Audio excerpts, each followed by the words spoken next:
I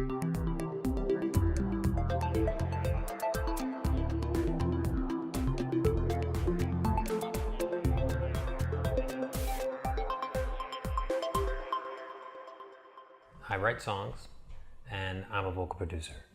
I'm also a producer, but I mainly work with vocals. So a lot of my clients are, I've worked with, over the years, I've worked with everybody from Michael Jackson to Britney Spears to Maluma to Luis Fonsi. I did his first English-speaking record. But I started out as a songwriter. I guess I really started as an artist, but when Rodney Jerkins discovered me, I was a songwriter, and he brought me into his camp. We taught me the ways of the world, and got me involved with all the projects he was working on, which was at that time Michael Jackson, Jennifer Lopez. I think we did Jessica Simpson and a ton of other Sony and Sony acts. But a day in the life of me would be writing a song and then recording it on the artist that who I wrote it with. Perfect studio session would be just the most amazing vibes. So, we start with great music, great vocalists. Usually when we start here in this room. We'll either have a concept or maybe not. Maybe it's just fresh off, straight off the top of our minds. Maybe it starts from a chord. There's a keyboard over there and it's on wheels, so it turns around this way. So the whoever's playing keys is kind of still part of the group. Will be mixed around here, and we'll start a record, and it could be as simple as somebody had a conversation the day before and something stuck in their mind, and that sparks something else that becomes a song, and through that we'll create that right here in this room. We'll create the music, get an amazing sound, and within a couple hours after writing a record, we'll be recording it here on that mic over in this corner, which you can't see. And it's all very it's very organic, and because here it kind of it's a studio, but it feels like, for most people, it still kind of feels like home. So it just kind of creates a really cool vibe. You guys didn't see it, but I actually have 4 cats who are usually running around, and they're usually kind of involved with the crowd, and I have a couple of them just love everybody, so usually they'll be sitting there trying to get pets from anybody who will give it. So it just creates a different vibe here. So people aren't they don't think of it as a formal studio, because it feels a little more like home. So we get performances that we get here are just, to me, unparalleled to the performances I get in other places. It just feels good. I kind of take it as a badge of honor with this studio that the only record I was ever nominated for a Grammy for, the recording as well as the song, was recorded here. And it just, to me, goes to show that the feeling of this room is pretty universal. Everybody loves it here.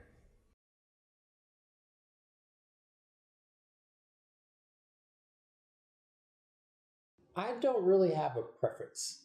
When I'm in a straight kind of, I'm always recording Pro Tools. It doesn't matter where I am. It doesn't matter, even if they have tape. I will never go to tape again. It's not going to happen. It sounds great, but it steals the creative process to me. It's too slow. So for me, Pro Tools is instant. I feel if I want to create something, it's instant. If I want to put a harmony down, it's instant. I don't have to wait for a tape to rewind for 20 seconds to be able to create something that I could have been finished with in an hour. for me on mics, I have a really great mic. I have a Sound Deluxe E47, which I've used on many, many recordings. I've been transitioning more to my Slate VMS because it just is way more versatile. It sounds just as good, but I can use it on anybody. Whereas, a true tube mic, it's going to sound different on every singer. So some singers, it might not be the mic for them. Usually when I'm in a studio like Henson or Record Plant, my chain would probably be a 1073, whatever mic I'm using, 1073 to 1176. I can create that same sound with plugins. I'm not a stickler on, it has to be this, because if I put myself in that box, when I don't have those things, I'm lost. So you kind of have to learn how to adapt. There's a great producer who I freaking love. He's been a mentor and a friend to all of us, named Tom Panunzio, who the first time he'd ever used Pro Tools was with me. And we were actually recording a demo for an artist at a club here in Los Angeles called the Mint Club. And the artist was from Canada. He'd agreed to produce this. And I have to kind of explain who Tom is. Tom is a pretty huge producer, but when I met him, he was doing, he would do the Ozfest every year. And it entailed him being traveling with huge trucks with lots of 2-inch tape and lots of 2-inch machines to record these shows. And that process of me and him recording this demo at the Mint Club, and I remember when we were there recording, he had this look on his face of, oh, the drummer's just not that good. But the drummer was her boyfriend, so we had to use the drummer. Now, he's not a bad drummer, he just wasn't that good that day. And I remember telling him, I can fix that. And he was like, you can't fix that. I was like, I can fix that. Don't worry about it. I was like, just go with it. So we recorded the whole thing. He came to my house at that time, and I pulled up the session, and I told him, I was like, no, I did a little bit of work on the drums. You tell me what you think. And I played it for him, and he's like, what? How did you do that? I was like, it's easy, man. I'll show you. And I moved a couple more parts. He's like, oh my God, I'll never. And literally from that year on, he never did Ozfest on tape again. From that day on. So I think you can be a stickler to, I need tape, I need analog, I need, if I don't have my 1176, I'm not working. If I don't have a 47, I'm not working. But really, I've learned over the years that it really doesn't matter what the tools are. There's a song that I did on Michael Jackson called Heartbreaker. And Heartbreaker, all the backgrounds are me. I recorded all the background vocals. Basically, I had written the record, written the hook with Rodney in New York.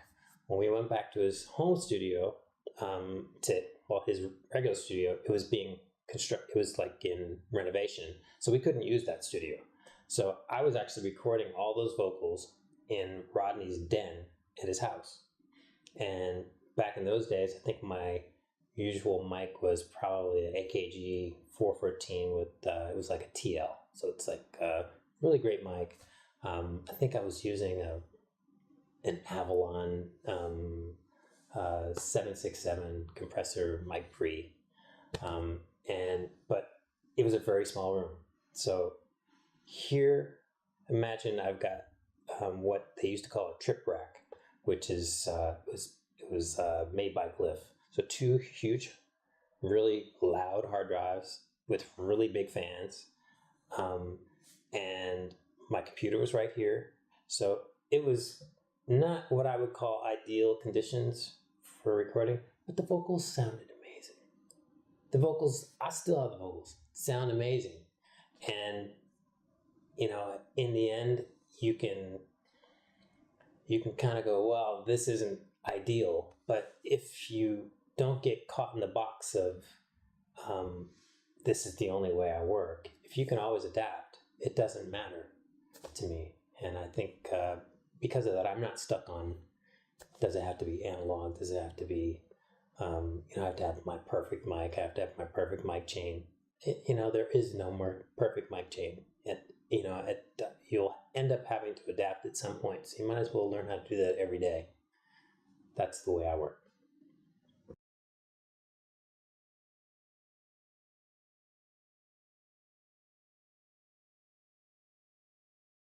A lot of the people that I work with, we like our music loud. And when creating, I feel like, sometimes just to catch a vibe, you kind of have to hear the music the way you really, it gives you that emotion. And for most of the people I work with, we listen to music a lot louder than most people. And the Eves get really loud. They don't distort.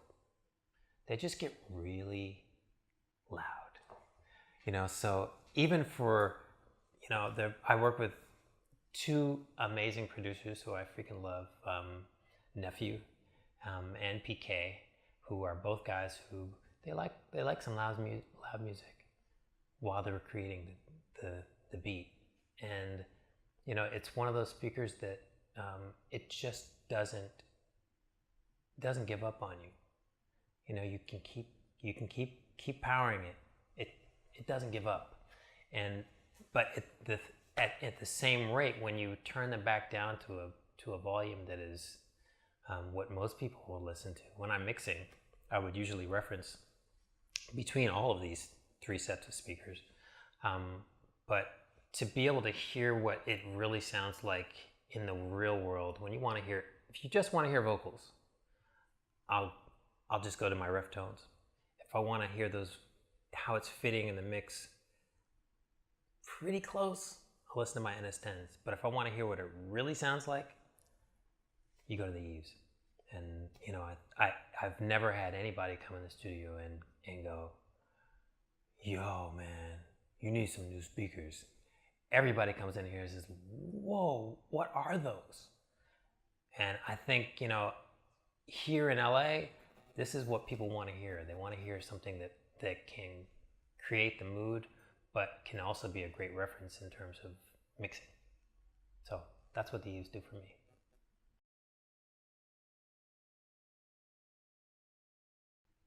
I think a lot of people over the years have described these speakers and those speakers as speakers that don't particularly sound good.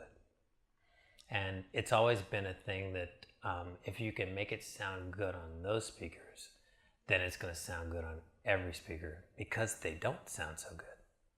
So the difference is with Eves is they really sound great. So when I go from these on my vocals, I get a imaging somewhere. When I go to these, I get another imaging. When I go to the Eves, it's a little bit more 3D. Instead of hearing everything right here, it's like you hear it here. Do you understand what I mean? Mm-hmm. So it's not I don't think there's a difference between good and right. I think you make what's good for you. And over the years, we've all kind of figured out a way to work within the boundaries of what are okay sounding speakers. But I think with Eves, they just sound so damn good that you can kind of get the best of all worlds. A whole lot of freaking beef. The difference between having these speakers, I mean, they have great bottom on their own. They have great bottom.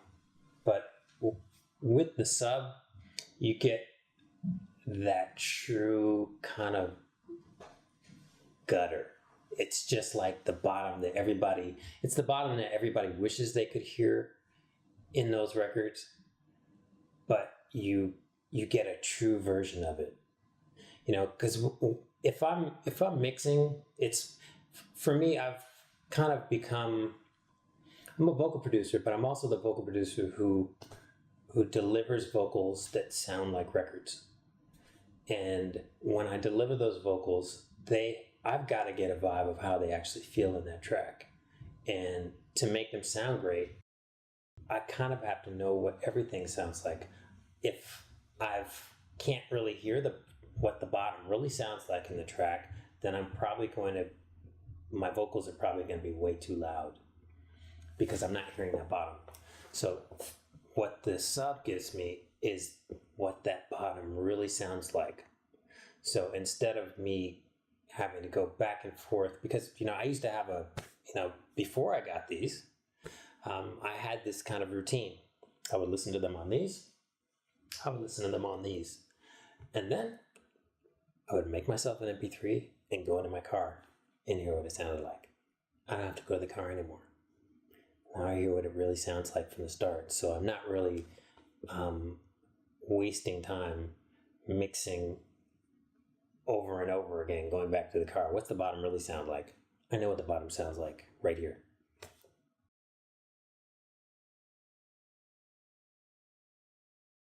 Oh, my workflow has totally changed because I'm not wasting time. There's no waste of time of that extra step of making a reference so that I can go make sure that the bottom is actually where it's supposed to be. I know what the bottom really sounds like because I'm hearing it from both those and from the sub. And there are some times where I'll turn the sub off and just, listen on 407s, just because the sub gives me a different level of bottom though. So it's definitely a benefit,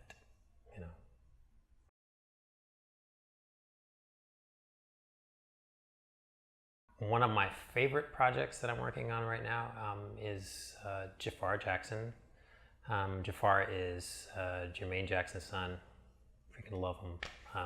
We've cut a lot of songs in this room. One of my other favorite artists that I'm working on is Maluma from Colombia. Just a dream project.